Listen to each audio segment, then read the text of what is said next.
Queridos irmãos, em Deuteronômio, capítulo de número 28, nós estamos estudando um assunto muito interessante, porque são perguntas que a gente precisa ficar respondendo o tempo todo, e até porque nos últimos tempos ainda com mais intensidade. Algumas perguntas que nós estamos respondendo aos irmãos de algumas terças-feiras. Por exemplo, a Bíblia fala sobre maldição hereditária? Outra pergunta: uma maldição pode atingir um crente salvo e lavado pelo sangue de Jesus? Objetos e lugares podem ser amaldiçoados, trazendo dano espiritual e material para um crente salvo? Se existe a cadeia da maldição, tem como ela ser quebrada também? Existe essa possibilidade? E nós mostramos aos irmãos, já algumas terças-feiras, de que a maldição hereditária, biblicamente, ela aparece. Mostramos um versículo, aonde ela aparece e o porquê que ela aparece. Não trata-se de problemas de ordem moral, nem de problemas de vícios, nem de problemas de ordem financeira, mas é estritamente de ordem idolátrica. Quando aparece na Bíblia esta informação a respeito da questão que envolve a idolatria em Êxodo capítulo 20, ou que envolve versículo de número 5 e 6, que envolve a questão da maldição hereditária, onde se baseiam muito nisso, a Bíblia tem esta informação: não te encurvarás a elas, nem a elas servirá, porque eu, Senhor teu Deus, sou Deus zeloso, que visito a maldade dos pais nos filhos até a terceira e quarta geração daqueles que me aborrecem. Quando a gente lê os versículos anteriores, a partir do primeiro, o que a gente tem é Deus tratando a questão da idolatria. Então, quando o assunto é idolatria, ele vem e diz: olha, os que me aborrecem com isso, eu posso visitar a maldade dos pais nos filhos até a terceira e quarta geração. Em nenhum momento a Bíblia dá respaldo que problemas de vício, problemas de ordem moral, problemas financeiros têm a ver com hereditariedade, com genética. Tem muita gente que tem um pai ruim, que tem um pai problemático, mas ele decide que não será igual. E às vezes nem crente é. Agora você imagine um crente salvo. Então nós mostramos isso já várias terças-feiras aos irmãos, inclusive mostramos de que quando se aceita Jesus como Salvador, nenhuma condenação há. Eu vou repetir: quando se aceita Jesus como Salvador, nenhuma condenação há. Os irmãos que estavam aqui terça-feira passada vão se lembrar que eu até mostrei o perigo dessas Bíblias hoje, que se a gente não tomar cuidado na hora de comprar, a gente compra e não tem ideia de que ao comprar uma Bíblia dessa, estamos trazendo para dentro de casa uma semente perigosa. E para os que estavam aqui terça-feira passada, não é só esse versículo, mas é um deles, que eu considero o textuário da Bíblia, e nós projetamos aos irmãos o Romanos capítulo 8, verso de número 1. Romanos 8, 1. Portanto, agora, nenhuma condenação há para os que estão em Cristo Jesus, que não anda segundo a carne, mas segundo o Espírito. Aí eu pergunto: existe maldição para um crente que aceita Jesus? Existe maldição para um crente que aceita Jesus? Não, ele pode ter o bisavô maldito, o avô maldito, o tataravô maldito, o pai maldito, mas se ele aceitou Jesus, ele se enquadra nesse verso: não há condenação para os que estão em Cristo Jesus, com a condicional, que não anda segundo a carne, mas segundo o Espírito. Onde é que está o veneno que eu mostrei aos irmãos? E eu até imagino que a hora que eu digo isso, alguns irmãos que têm uma Bíblia dessa, eles já fecham ela, porque aparece. Até abra a sua aí em Romanos 8:1, abra aí por gentileza. Aí. Romanos 8:1, abra a sua Bíblia aí, por favor. Na Nova Versão Internacional, mas também nas Bíblias que são produzidas estritamente pela SBB. A SBB é uma parceira da CPAD. Muitas Bíblias são feitas em parceria, porque a SBB também é uma das grandes produtoras de Bíblia mundial. Só que a SBB, a Sociedade Bíblica do Brasil, é uma instituição batista que, por vezes, nas eleições, por vezes a diretoria, ela é contemplada com seus diretores que têm a visão calvinista. E os calvinistas, eles ensinam o quê? Uma vez salvo, sempre salvo. Eles ensinam que a pessoa, quando nasce, que no céu haverá um grupo de pessoas lá, e essas pessoas, ao nascer, ele pode viver como ele desejar, fazer o que ele quiser, mas vai chegar um momento, nem que for na última hora da vida, que ele vai ter uma oportunidade para ele poder aceitar Jesus e para ele poder ter o nome escrito no livro da vida, porque ele nasceu predestinado para ser salvo. Então eles ensinam isso, e para isso a Bíblia que eles produzem é um texto áudio da Bíblia que eles cortam. E a Bíblia, nesse caso, vem faltando a metade do versículo, que é a metade mais importante. Portanto, agora já não há condenação para os que estão em Cristo Jesus. E termina o verso de número 1. O próximo verso já é o de número 2, Eglis. Aí, pronto, já vai para o 2. Eu pergunto, alguém tem uma Bíblia dessa aí? Não? Tem? Vocês estão comprando do Genilson essa Bíblia aí? Que estiver comprando, nós vamos proibir até de vender no pátio essas Bíblias. Levanta a mão quem tem uma Bíblia dessa que falta metade do versículo aí. Olha para os irmãos verem. Ah, pastor, mas isso aqui para mim não faz diferença, aqui você nunca tinha lido. Fala para mim. Você já tinha observado isso aí, não? Você nunca tinha observado. E é o texto áureo da Bíblia. Não há condenação para os que estão em Cristo Jesus, que não anda segundo a carne, mas segundo o Espírito. Então, é uma condicional se a pessoa quiser ir para o céu. Não é só não tem condenação, volta lá a NVI, portanto agora não tem condenação para quem está em Cristo Jesus, ou seja, eu aceitei Jesus como meu Salvador, não tem condenação. Eu posso fazer o que eu quero, andar como eu quero, ir para onde eu quero, não tem condenação. Eu aceitei Jesus, ok. Mas não, senhor, a Bíblia tem uma condicional. Qual é a condicional? Que não anda segundo a carne, mas segundo o Espírito. Então olhem para mim aqui, porque isso aqui pode ajudar a gente a prosseguir. Pastor, mas eu conheço alguém que essa pessoa, ela deve ter algum mal, ela fez algum mal, jogou pedra na cruz, ela fez alguma coisa, porque nada dá certo para essa pessoa, nada dá certo. Olha, mas tudo que vai começar a fazer dá errado, tudo que vai fazer dá errado, nada dá certo. Essa pessoa tem uma sina de maldição na vida dela. O que está faltando não é quebra de maldição, o que está precisando não é quebra de hereditariedade. O que está faltando é aceitar Jesus como Senhor e Salvador e viver de maneira que agrade a Deus. A gente não pode observar as ordenanças bíblicas achando que ela é só boa para nós, as coisas boas. Ela também tem as consequências de atitude, de decisões que a gente toma, considerando que muita gente sofre pelas decisões que tomaram. Tem uma mensagem que eu acho que já até preguei aqui, ou numa congregação, a respeito das escolhas que Davi fez, quando Davi desceu às margens do ribeiro. A Bíblia diz que ele foi às margens do ribeiro e escolheu para si 5 pedras lisas. Quantas pedras tinha no rio? Imagina, na margem do rio, quantas pedras tinha?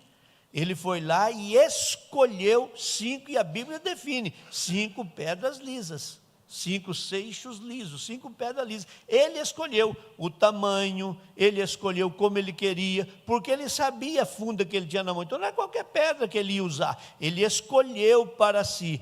Isso mostra que as nossas vitórias ou derrotas fazem parte de uma escolha que a gente fez. Então tem hora que a gente toma uma decisão sem consultar a Deus, sem consultar um líder, sem pedir oração, sem orar, e depois dá errado, aí ainda culpa a igreja. Aí para de dar dízimo, eu não vou dar dízimo mais não, eu não vou na igreja mais não vou tocar mais não vou ser crente mais não, porque as coisas estão dando errado, e é consequência de uma escolha, de uma decisão que você tomou. Então aí não basta quebrar maldição, não tem maldição, tem decisão. E a mesma decisão que você tomou e deu errado, tem que ser homem, mulher suficiente para chegar e entender, essa decisão que eu tomei deu errado, eu preciso pisar no freio, eu preciso engatar uma marcha ré, eu tenho que voltar atrás se precisar, eu vou fazer cumprir o que a Bíblia diz lá em Apocalipse, vou voltar aonde caí, lembra-te pois de onde caíste, arrepende-te e volta a praticar as primeiras obras.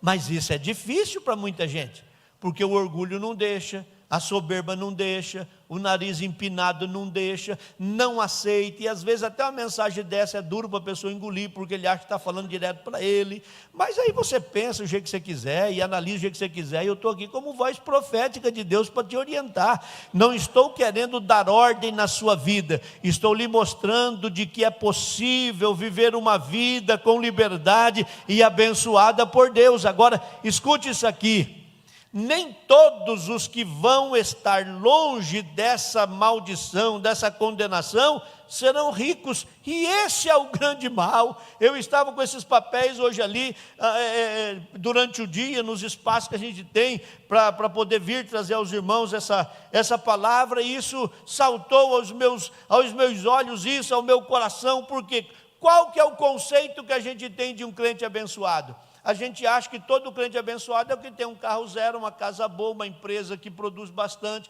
uma fazenda grande, esse crente é abençoado. Precisamos entender que no Velho Testamento, ser abençoado por Deus era ser rico.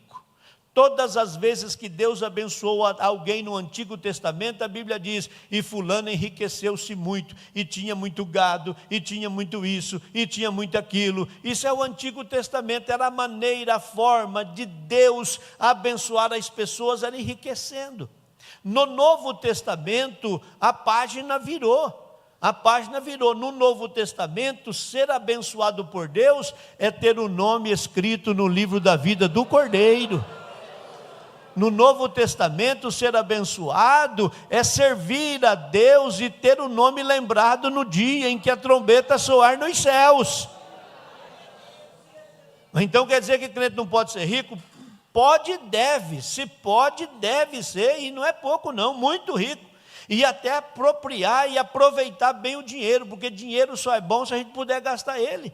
De que adianta você ter muito dinheiro tudo guardado? Então, o dinheiro é bom se a gente puder gastar ele. Então, pode ser rico? Claro que pode, dentro das tuas limitações. Agora, prosperidade à luz da Bíblia não é ser rico e guardar dinheiro no banco. Prosperidade é não ficar dependendo de ninguém, é ter o mínimo possível para não depender de ninguém. Isso a Bíblia chama de prosperidade. Mas se uma hora eu precisar, o mesmo Deus que eu já preguei aqui também, que é o mesmo Deus que criou o dia da prosperidade, é o mesmo Deus que criou o dia da adversidade. E a Bíblia diz, Ele criou o dia da adversidade para contrapor o dia da prosperidade. Pode que às vezes Ele vai nos ensinar uma lição, pode que às vezes Ele vai corrigir alguma coisa que a gente precisa que ser corrigido, pode que às vezes Ele está fazendo da gente, porque a gente lê a Bíblia e sai correndo, né? Mas a Bíblia diz, é como flecha na mão do valente. Vamos entender isso. Obviamente está falando de filhos, mas vamos entender isso. Como que funciona uma arma de fogo? Eu nunca tive, nunca tirei, mas pelo que a gente tem visto, põe uma bala, e ela mira e dá um tiro. Mas e o arco? Como que faz com o arco? Com o arco põe a flecha e solta ela. Sim? Se fazer isso, ela vai cair aonde? No pé. O que tem que fazer com ela? Puxar para trás. Isso para crente, irmão, é muito difícil. Eles nem pregam isso, porque é muito difícil entender isso. Para crente é difícil. O crente acha que ele aceitou Jesus, ele precisa voar na asa dos querubins, e ele precisa só, não pode ter doença, não pode ter enfermidade, não pode ter problema, não pode ter prejuízo, porque ele é crente, e se tiver se furar um pneu, ele já fica irado, se der um prejuizinho, ele já fica irado, porque ele é crente, não pode ter, ele acha que agora ele vai só voar na asa do querubim e pronto. Não, irmão, a flecha ela é puxada para trás. Agora entenda isso, isso aqui pode ser profético para a tua vida. Quanto mais é puxado para trás, mais impulso a flecha vai ganhar e mais longe ela será atirada. Então pode que nessa adversidade que você esteja atravessando agora, seja Deus simplesmente lhe puxando para te dar condição de chegar aonde Ele projetou que você vai chegar. Então as provas nunca foi para matar crente, a luta nunca foi para matar crente, acho que eu preguei isso domingo à noite aqui, nunca foi para matar crente. As provas que Deus permite são pedagógicas, Deus sempre tem algo para fazer a gente aprender, bendito seja o poderoso nome do Senhor. Então entenda, você aceitou Jesus, não foi para ser dono do Banco do Brasil, não foi para ser dono do Banco Itaú, Banco Bradesco, não. Você aceitou Jesus para ir morar no céu.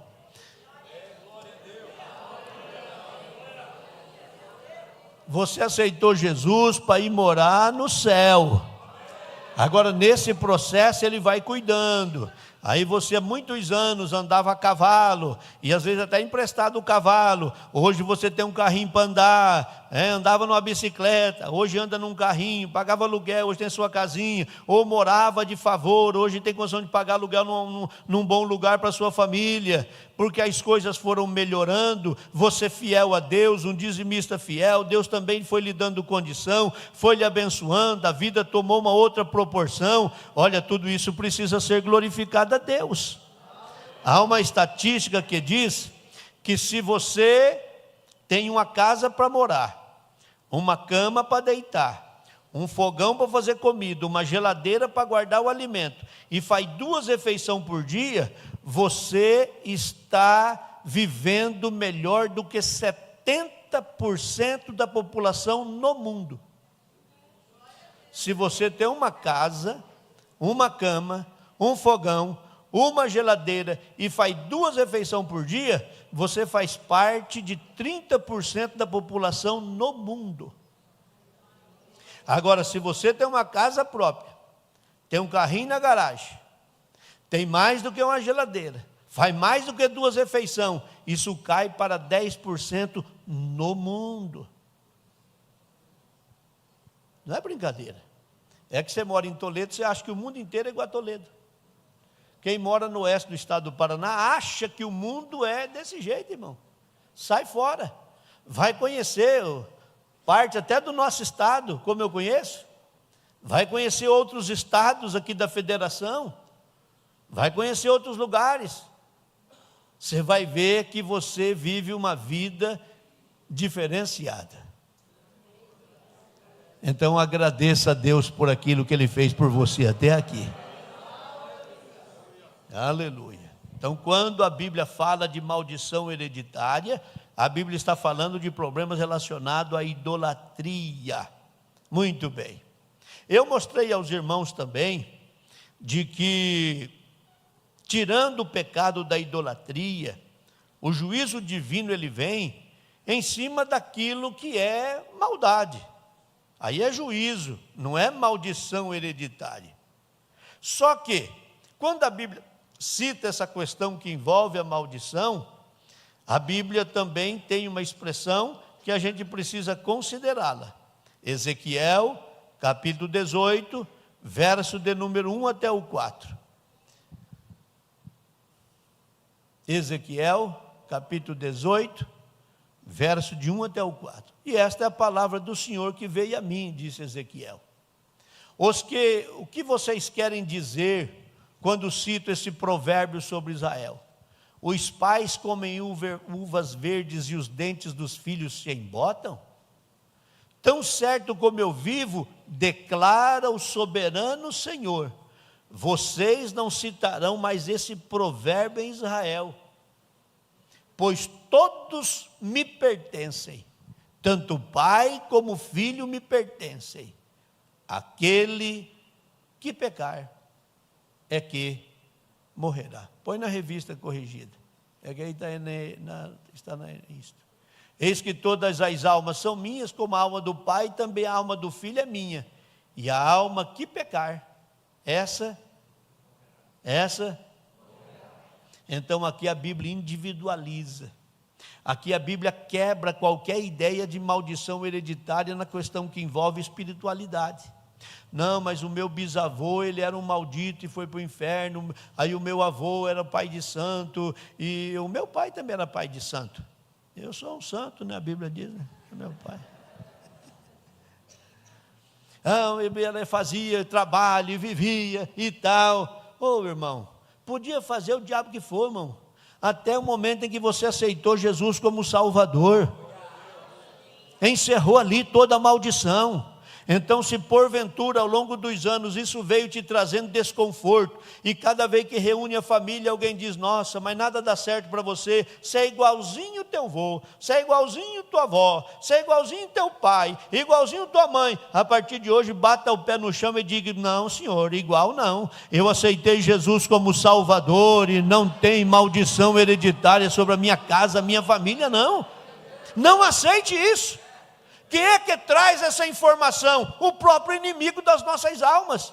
O que ele quer? Ele quer que você entenda que, voltando das gerações, você é comprometido com problemas para anular o sacrifício do Calvário. Bendito é o Senhor.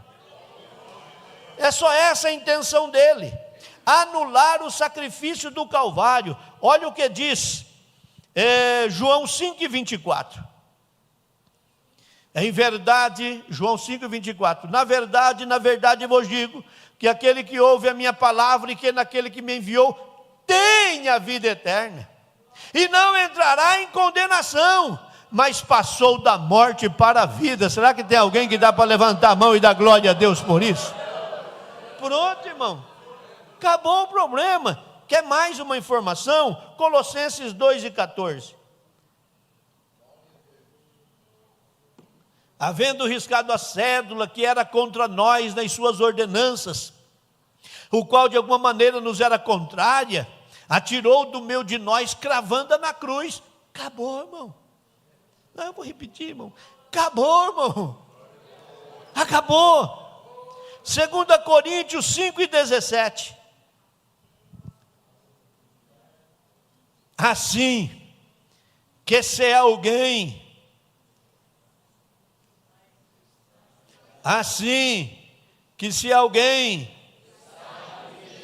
está, não é esteve, ou estará, está. Tem alguém aqui assim nessa condição, não? Assim que se alguém está em Cristo, 1, 2, 3.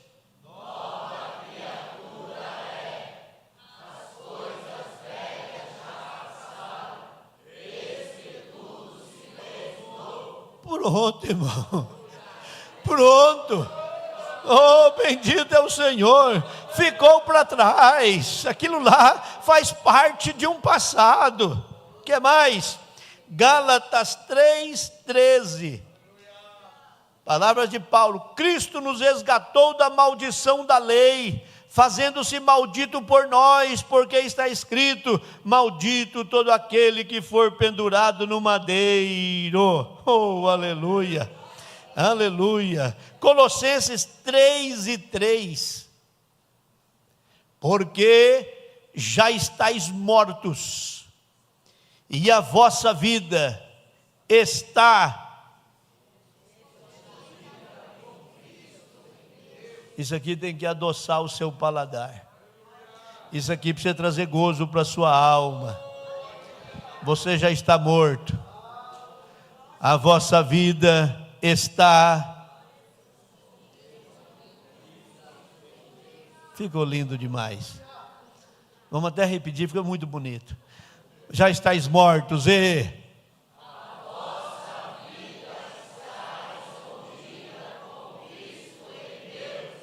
irmão,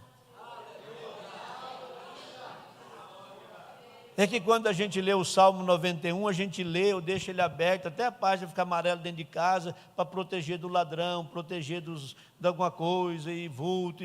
Não, irmão, lá está escrito que aquele que habita no esconderijo do Altíssimo, a sombra.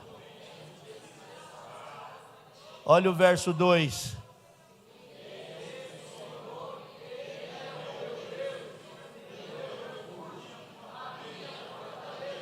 Verso 3.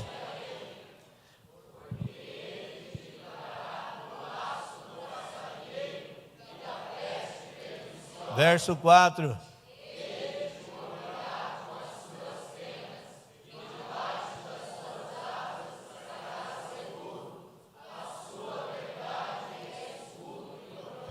Olha isso, irmão. Olha isso. Ele vai te cobrir com as suas penas, e debaixo das asas estará seguro. Irmão, não estamos falando de uma grande ave, nós estamos falando de uma águia grande, nós estamos falando de um Deus. Essa expressão é relacionada à questão dos próprios pássaros, que por exemplo, essa chuva que deu ontem aí, meu Deus, que dilúvio caiu sobre Toledo ontem. Eu pergunto, todos os pássaros da cidade voaram, acharam um abrigo, entraram debaixo de uma cobertura, aqui no pátio da igreja, onde eles puderam, na rodoviária, e foi se proteger da chuva? Claro que não. Os pássaros que estavam nos ninhos, os passarinhos que acabou de nascer, as fêmeas vão lá e abrem as asas em cima. Irmão, a árvore pode balançar, pode arrancar folha, arrancar galho, ela fica em cima, protegendo os seus filhotes. É essa a visão que o salmista tinha quando falou de Deus. Ele vai te trazer debaixo das asas dele, das penas dele, e ali tu vai estar protegido. Bendito é o poderoso nome do Senhor.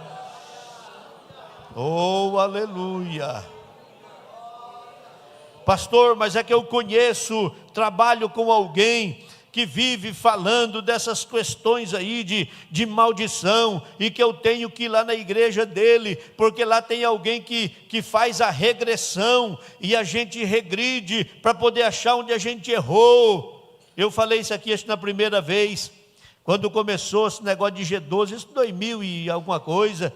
Aí tinha isso, o processo era ir nas reuniões, nos encontros, e lá a pessoa que tinha que a quebra da maldição, e começou com essa questão da Adonep também, eu citei isso aqui na passada, aí tinha que ir regredindo, e as pessoas à medida que ia regredindo iam tendo reações, e quando chegava até ser um bebezinho, tinha alguns que gatinhava, chorava igual criança, até entrar no ventre da mãe, para achar onde é que foi o erro, aonde que estava a maldição, para quebrar a maldição, e agora ele arrumar a sua vida. Ô irmão, quanto idiotice. Eu fico pensando como é que alguém acredita em tudo isso, irmão. Não é mais fácil dizer, Jesus entrou no meu coração e mudou minha vida? Não é mais fácil isso, irmão? Como é que alguém pode acreditar em tudo isso e não acreditar que o sangue de Jesus é suficiente para purificar? E o que a Bíblia fala sobre isso? Tito capítulo 3, verso 9. Tito 3 e 9. Mas não entre em questões loucas, genealogias, e contende nos debates acerca da lei, porque são coisas inúteis e vãs. Te acrescenta você discutir com alguém, não, você está certo, está errado. Não, irmão, a mesma Bíblia que a gente lê e diz que não precisa guardar o sábado, eles lêem a mesma Bíblia e dizem que tem que guardar o sábado. A mesma Bíblia que a gente lê e diz que não precisa ter véu para poder orar, eles leem e dizem que tem que ter véu. A mesma Bíblia que diz que não pode comer carne de porco, quando vê isso não, está escrito aqui, pode sim, tem que comer.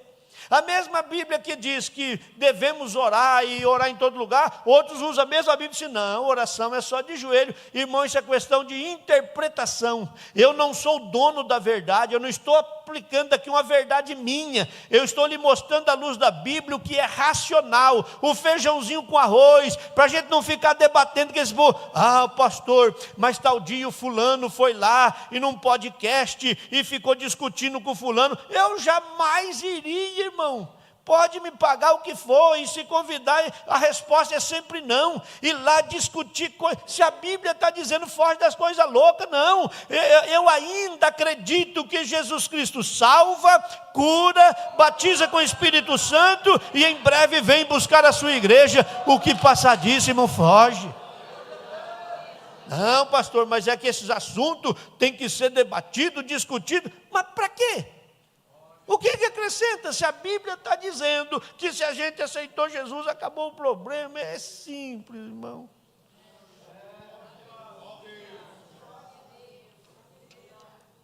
Eu mostrei para os irmãos aqui, talvez alguns não estavam, que duas famílias na outra América foram estudadas sobre esse assunto. Uma família com o sobrenome Jakes e também a família do grande Jonathan Edwards, o grande revolucionário, avivalista, um homem que trouxe o avivamento no seu tempo. Esse homem aceitou a Jesus como Salvador. Essa família, eles além de ateu, eles combatiam o cristianismo. Não aceitavam nas suas empresas, nas suas fazendas, pessoas que eram tidas como cristãos. Qual era o currículo, ou o questionamento? Você é cristão? Sou. Podia ser quem fosse, porque você não trabalha. Ateu. Esse homem, com a sua esposa, foram os progenitores de uma família muito grande. 560 descendentes ao longo dos anos. 310 morreram em extrema pobreza. 150 se tornaram criminosos, inclusive 7 assassinos perigosos. 100 descendentes entraram para a bebida e morreram todos por causa do vício. Mais da metade das mulheres dessa família se tornaram prostitutas.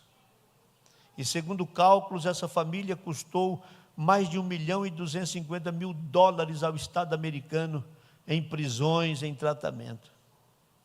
No mesmo tempo e na contramão, estava a família de Jonathan Edwards, cristão praticante, ele e a sua família.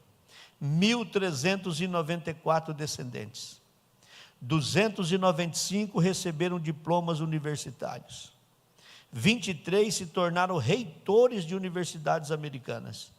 65 foram professores universitários. 3 chegaram a ser senador nos Estados Unidos. 3 governadores estaduais, ministros. 150 se tornaram juízes. 100 advogados. Um deles reitor da maior e da mais conceituada faculdade de direito americana. 56 se tornaram médicos. Um deles, inclusive, reitor da maior faculdade e mais conceituada faculdade de medicina. 75 se tornaram oficiais de carreira militar. 100 se tornaram missionários e famosos pregadores do evangelho e autores de grandes livros. 80 desempenharam funções públicas. 3 foram prefeitos de grandes cidades. Um foi superintendente do Tesouro norte-americano e um deles chegou a ser vice-presidente dos Estados Unidos. Então veja a diferença quando você decide que daqui para frente a sua descendência escreverá uma outra história. Não, eu depois que eu morrer, quero saber dos meus filhos, meus netos, o que acontecer. Não, senhor, não, senhora. É a sua descendência. E a sua descendência não vai povoar o inferno. Eu estou profetizando aqui. A sua descendência não vai povoar o inferno. Deus vai honrar sua fé. A sua descendência vai povoar os céus. Oh, bendito é o Senhor, eu sinto graça esta noite aqui. A sua descendência, não haverá na sua descendência, depois que você aceitou Jesus como seu Salvador, e se a partir de hoje você entender isso, que a partir de você, as famílias daqui para frente serão abençoadas, na sua família haverá prosperidade, a bênção de Deus, e a sua família será extremamente usada pelo Senhor. Eu não sei se dá para levantar a mão bem alto e declarar isso. Talvez você esteja hoje aqui sozinho, ou talvez a sua família está aqui, mas declara isso: a minha família não vai povoar o inferno, a minha família, a minha geração não será instrumento do diabo, a minha geração será um instrumento de Deus, a minha geração vai ser usada por Deus, a minha geração será um instrumento de bênção, a minha geração será um instrumento de bênção. Bendito seja o nome do Senhor.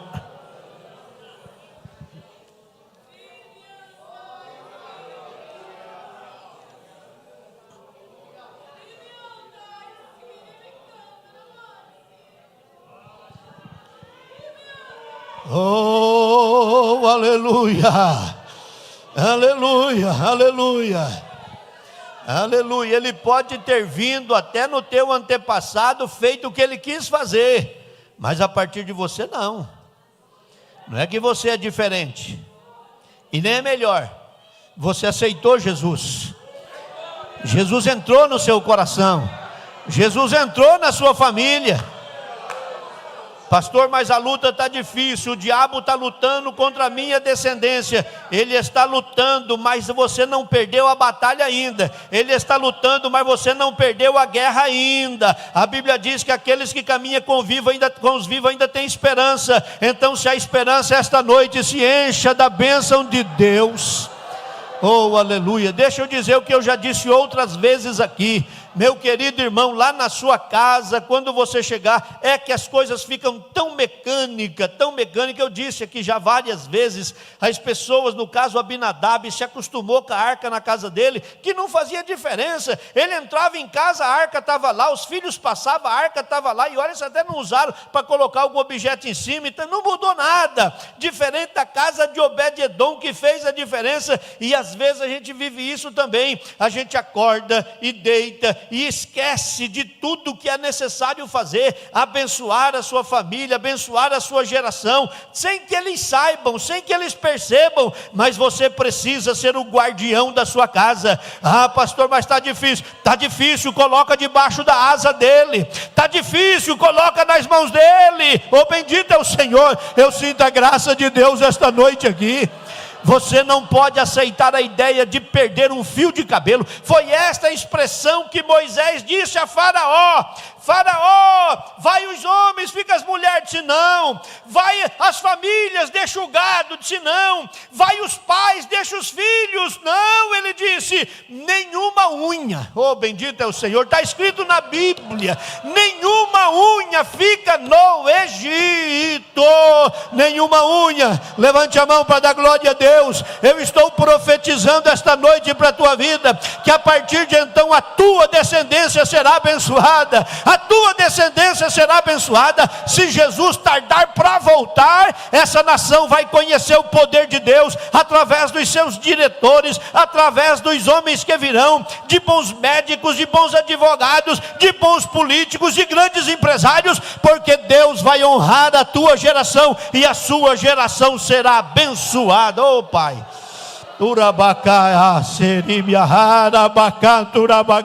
eu sinto a graça de Deus esta noite aqui. Bendito é o Senhor.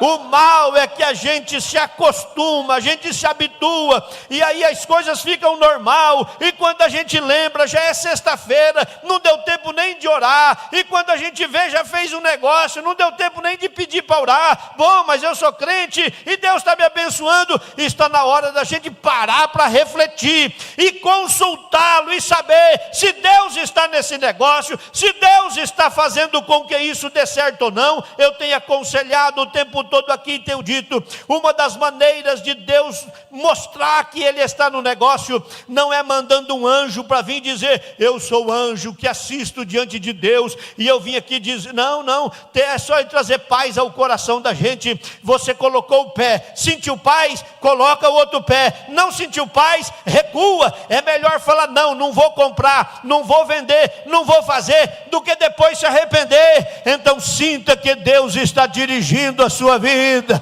Sinta que Deus está dirigindo a sua vida.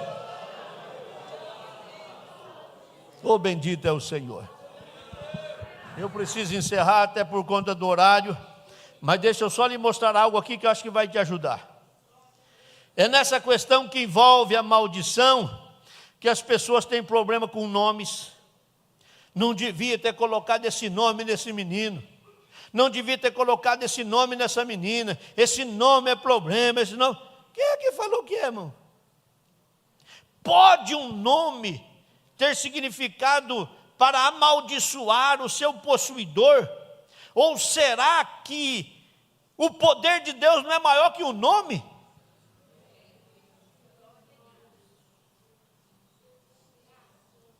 O poder de Deus não é maior que um nome? Então nós estamos limitando o poder de Jesus? Oh, bendito é o Senhor.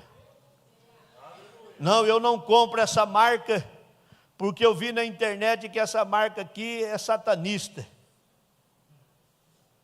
Não, eu não compro porque isso aqui, se a gente pegar 2 frascos e virar um de ponta cabeça e virar um para trás, acender uma luz, vai aparecer. Irmão, crente é espirituoso, irmão. Olha, eu acho engraçado, como que acha tanta coisa, irmão? Como acha tanta coisa? Tem um suco, que a marca é Hades, com A. Pois tem crente que quando lançou isso aí não comprava, porque era Hades, é o inferno. E o Hades do inferno é com H, ali era com A, mas ele, não vou comprar não. Ô irmão, ora, compra, ora, consagra, o poder dele é maior que isso, irmão. Você não sabe, esses dias chegaram para mim e disseram: pastor, o senhor sabia que aquele arroz tio João lá, que por muitos anos eles doaram os arroz lá para os gideões missionários, o dono é um satanista? Eu disse: não sabia não. Isso aí eu nem compro em casa. Eu disse: pois é o que nós compramos e come, e até hoje ninguém morreu. Irmão do céu, como é que você vai saber? Não, eu não abasteço daquele posto, porque o dono do posto é um imoral, e se você abastecer lá, você vai ficar imoral igual a ele, irmão? Por favor. A Bíblia diz que quando eu era menino, eu agia como menino, falava igual menino, pensava igual menino, mas agora eu cresci. Irmão, o sangue de Jesus, meu pai, o sangue de Jesus, ele veio fazendo a diferença, ele quebrou toda a maldição. É que eu preciso parar, irmão. E sabe quando esquenta, assim fica gostoso, né? Objetos. Vamos deixar para outra terça-feira. Vamos estar em pé. Oh, aleluia. Aleluia, aleluia, aleluia. Bendito é o Senhor. Teve um irmãozinho que chegou um dia aqui. Vou falar porque ele não está mais entre nós, né, assim, não congrega mais com nós. Ele veio aqui, tirou o chapéu da cabeça assim. E disse: pastor, estou muito triste com o senhor. Irmão, o que eu fiz dessa vez? Aí ele abriu um papel assim, ele tinha imprimido essa logo da igreja, e foi isso aqui, isso aqui o senhor está cometendo um pecado grave. É sério, irmão? Por quê? Porque isso aqui é uma serpente com a boca aberta.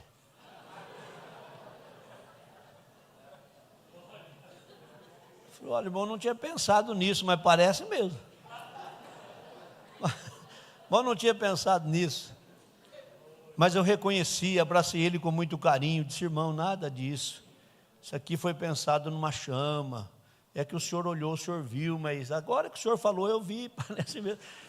Mas assim, o senhor fica tranquilo, isso aqui não muda nada. Abracei com ele, pessoa de idade, aí orei com ele, e ele agradeceu e foi para casa. Acredito que não perdemos ele, pelo menos acredito, e ele saiu satisfeito, feliz. Mas é o que eu disse, parece, até parece, mas não muda muita coisa, irmão. Não muda muita coisa. Aí se a gente tiver que fazer alguma coisa, tem que lembrar do que a Bíblia diz: assim como Moisés levantou a serpente no deserto, assim Jesus também foi levantado na cruz. Pronto, então é uma mensagem poderosa para pregar.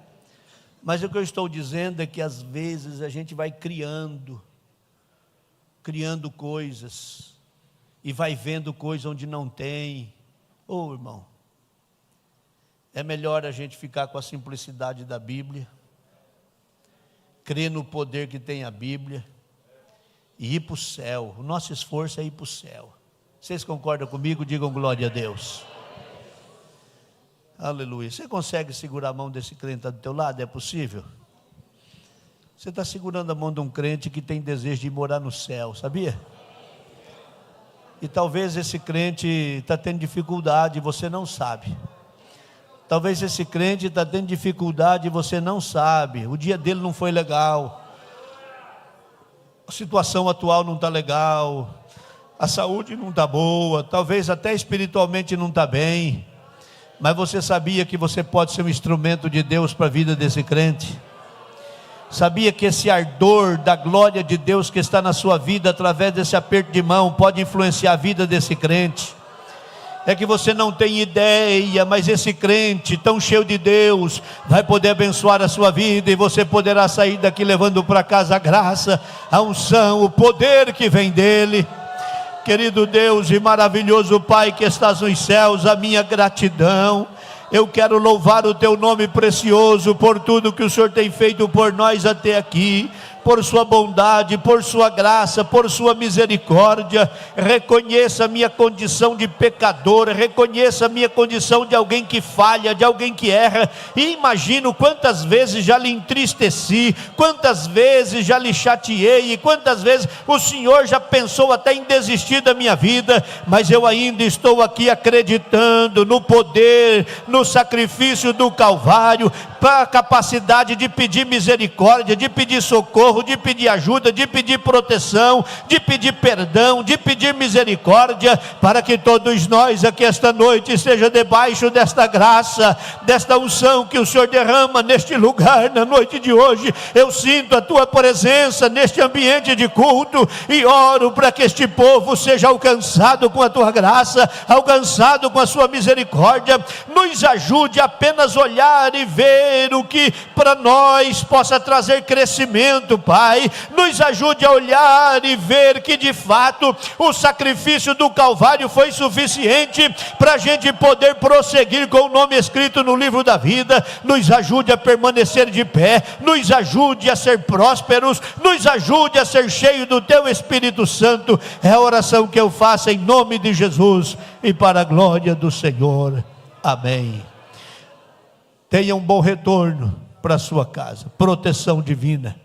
Tenha uma noite extraordinária de descanso. Que a boa mão de Deus te dê um sono feliz e reparador. Oh, aleluia. Eu sinto a graça de Deus esta noite aqui neste lugar.